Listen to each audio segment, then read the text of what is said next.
We'll go back to talking about basketball. Giannis's performance, the 12th time in his playoff career, he's gone for 30 and 10 in this game. He came out very aggressive. He seemed to really want this one bad, locked in. Your assessment of Giannis's performance? I thought Giannis came out and was very aggressive in this game. I liked some of his drives that he had to the basket.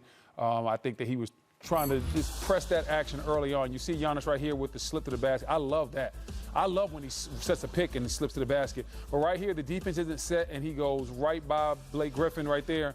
Looks like he might have got a little bit of a foul. Then, once again, the defense rotates over, and we see another offensive foul by Jeff Green. Now we see Giannis getting out in transition again, looking to press the pace. And so I don't mind Giannis when he's out in transition trying to press the action, but I like him more in this role where instead of being a facilitator, he's receiving the pass as Drew Holiday with the nutmeg right there for KD. And these are the type of plays that I like Giannis making. Keep him 15 feet on in. Hey, get out, run out in transition, get downhill, and if you don't have it, get the ball out of your hands, get it to your playmakers, and then you become a screener, roller, and a finisher. I think Giannis is better as a finisher than a facilitator, even though that is a nice pass right there. But in the half court, when things slow down, I want to see Giannis be a finisher and let guys like Holiday and Middleton make the plays. And there was a huge moment right before halftime. He had 2 fouls, the offensive foul. He had 3 at the time. It was reviewed, reversed, and all of a sudden it was a 2-point game. That's sometime after Kyrie goes out. And then the Bucks respond with that huge 19-2 run, and that seemed to shift the momentum for this Bucks team. Yeah, it did, and I'm with Brendan. Half court, I would love to see him free throw line down. That's setting a pick, that's catching the elbow. But I also, to add that, it helps Drew Holiday, to Brendan's point. We're talking about Drew Holiday coming off the pick and roll with Giannis. Chris Middleton coming off.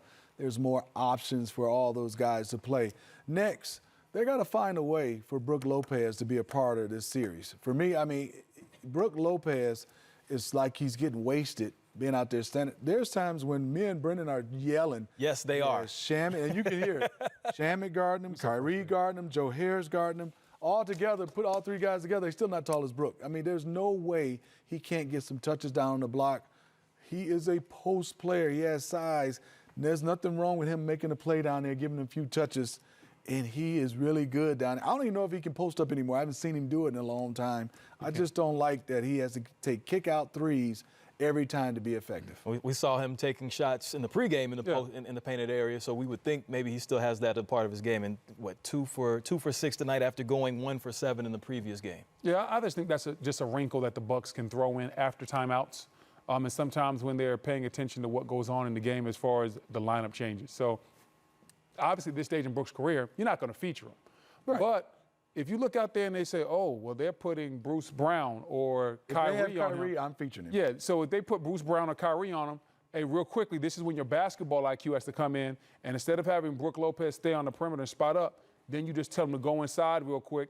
Either he gets it or they front the post and you get a good shot on the weak side. Basketball is all about making adjustments. Somebody asked, what's the best ability? Some people think it's availability. I think it's adaptability. Your ability to adapt on the fly and to adjust to your opponent. That's what the great coaches and the great teams do. And we're adapting on the fly right here. As we mentioned earlier, the building has been evacuated. And Jared Greenberg, this is a tweet right now, police officers just told me there is a confirmed fire somewhere inside. Everybody's safe. Yeah. So we wish nothing but the best for everyone there in the building. We are going to get in contact with Jared. We hope to hear from him and bring you the absolute latest from Milwaukee.